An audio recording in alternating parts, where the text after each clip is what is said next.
Hello mga guys. Mag-ihaw tayo ng maliit na tamban. Saka may medyo malalaking bangus. Isang piraso lang to. Ito lang yung nakayanan eh. Ito, panoorin niyo.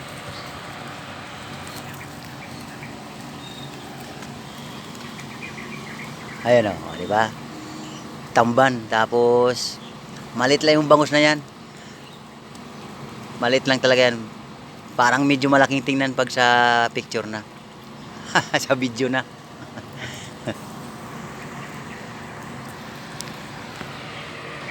Di ba? Mag-ihaw tayo. Tapos gagawa tayong sausawan.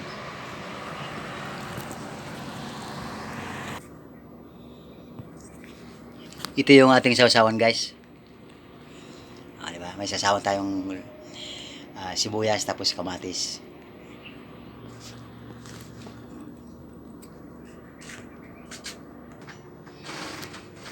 At haluan natin ng ganito. Di ba? Haluan natin ng ganyan.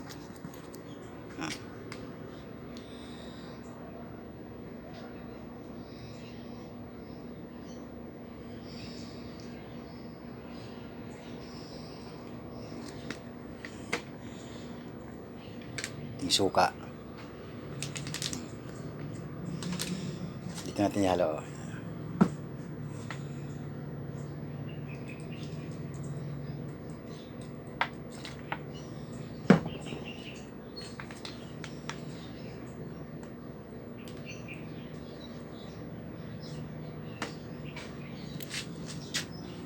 Medyo may lasa yan siya para sumarap man ng konti ang sausawan natin.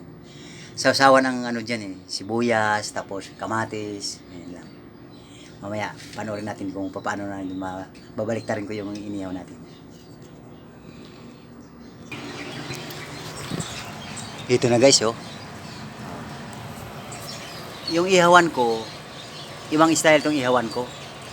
Ano to siya, yung parang naging palaman siya. Akob ba? Akob. Naging akob ang yung ihawan ko. Hindi ko na siya tatanggalin sa ano, yung screen na lang ang babaliktarin ko. Tingnan mo, panoorin niyo. Diba? Yan ang aking ihawan. Oh, pag ganyan lang yan, oh. Ganyan ang gagawin ko diyan, oh. Nakaipit na siya, nakaipit.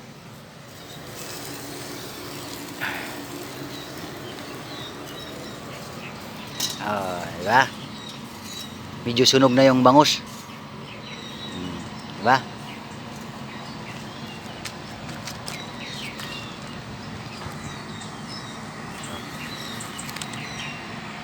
Lutong-luto siya. So, yun ang pag-ihaw ko.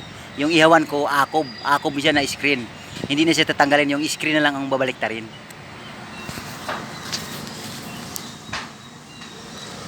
Ayan o. Diba?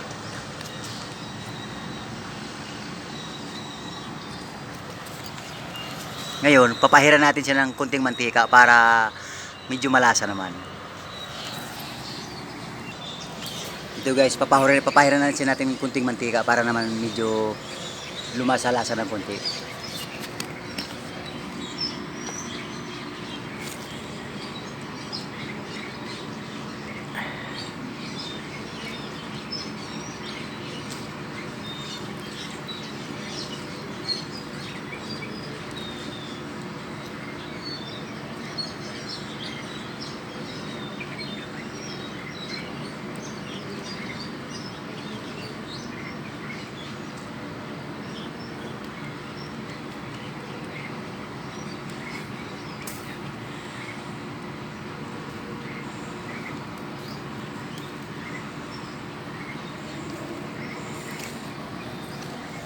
Ito yung ulam na wala talagang kolesterol.